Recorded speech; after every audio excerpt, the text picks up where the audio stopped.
भैया, आप मेरी बहन के साथ सुहागरात मनाओगे क्या? मेरी बहन ना बहुत हॉट है।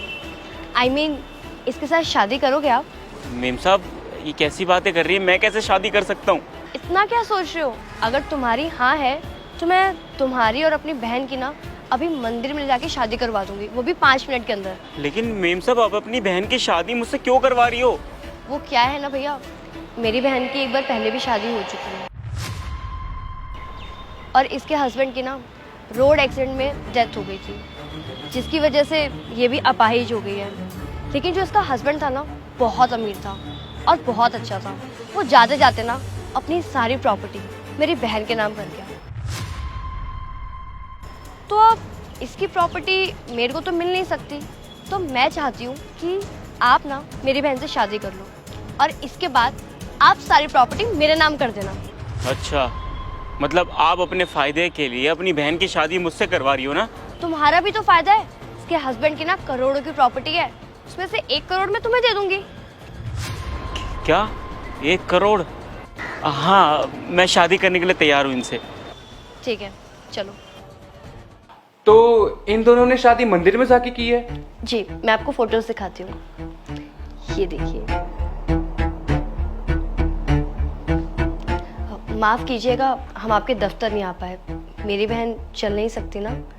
अरे कोई बात नहीं, आप टेंशन मत लीजिए। और मैं एक काम करता हूँ कि कल ऑफिस जाकर इन दोनों का मैरिज सर्टिफिकेट बनवा दूंगा। लेकिन हाँ, एक बात और, इस शादी के बाद आपके बहन के नाम पे जितनी भी प्रॉपर्टी थी वो सब इनके पति के नाम पे हो जाएगी। इस चीज से आपको कोई प्रॉब्लम तो नहीं है? नहीं नहीं, भला मुझे क्यों प्रॉब्लम होगी? मुझे तो खुशी होगी कि इतने सालों बाद मेरी बहन ट्रॉमा से निकलेगी और अपनी लाइफ हैप्पीली जिएगी। एक काम कीजिए, आप दोनों इस डॉक्यूमेंट पे साइन कर दीजिए प्लीज।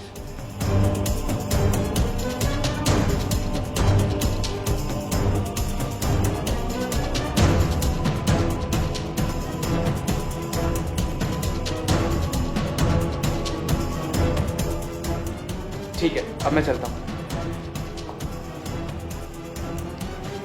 ये हुई ना बात। अब ये सारी प्रॉपर्टी तुम्हारे नाम हो गई है। अब फटाफट से ना ये प्रॉपर्टी मेरे नाम कर देना, समझ के? किस प्रॉपर्टी की बात कर रही हो तुम? अबे ओ भिखारी कमीने, बेवकूफ समझाया तूने मुझे। तुझे सड़क पर से ना इसी काम के लिए उठाकर लेके आई थी, वरना तेरी इतनी औकात भी नहीं है कि तू हमारे घर के दहलीज पर कदम भी रख सके। चुपचाप से ना ये सारी प्रॉपर्टी मेरा नाम कर दे, वरना मैं ना पुलिस को कॉल करके बुला लूंगी। पुलिस को कॉल करके बुलाओगी और क्या कहोगी? कि तुमने अपनी बहन की शादी एक भिखारी लड़के से करा दी ताकि उसकी प्रॉपर्टी तुम्हारे नाम हो सके? मैडम, अगर मैंने पुलिस को तुम्हारी सच्चाई बता दी ना तो तुम फंस जाओगी। इसलिए मेरा दिमाग मत खराब करो, निकलो यहाँ से। ऐसा ना, मेरे से चालाकियां करने की कोई जरूरत नहीं है। तुझको तो ना मैं छोड़ूंगी नहीं, और तुझ जैसे भिखारी को ना उसकी औकात याद दिलाना मुझे बहुत अच्छे से आता है। सही कहा आपने, पहले मेरी कोई औकात नहीं थी, लेकिन अब है। अब हूं मैं करोड़पति और ये घर ना मेरे नाम पर है, इसलिए मेरे घर से अभी के अभी निकलो।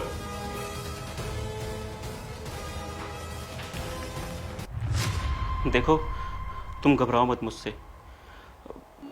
मैं कोई लालची इंसान नहीं हूं, ना ही तुम्हारी कोई प्रॉपर्टी हड़पना चाहता हूं। ये तो तुम्हारी बहन बहुत गलत थी और तुम्हारे साथ बहुत गलत कर रही थी, इसकी वजह से मैंने ये सब नाटक किया।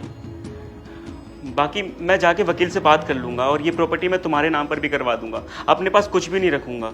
मैं तुम्हारा अच्छे से डॉक्टर से इलाज भी करवाऊंगा और जब तुम ठीक हो जाओगी ना तो मैं खुद ही यहाँ से चला जाऊंगा।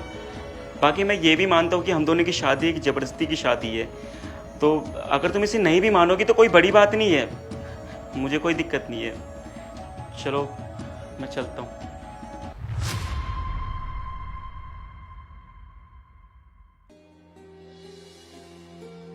तुम सच में बहुत अच्छे इंसान हो। मेरी बहन के चंगुल से बाहर निकालने में मेरी मदद की। मैं तुम्हारा एहसान कभी नहीं भूलूंगी। और हाँ, ये शादी हो चुकी है। तुम बहुत अच्छे हो और अगर तुम इस शादी को सच मानकर मेरे पति बन के रहोगे तो मुझे बहुत खुशी होगी।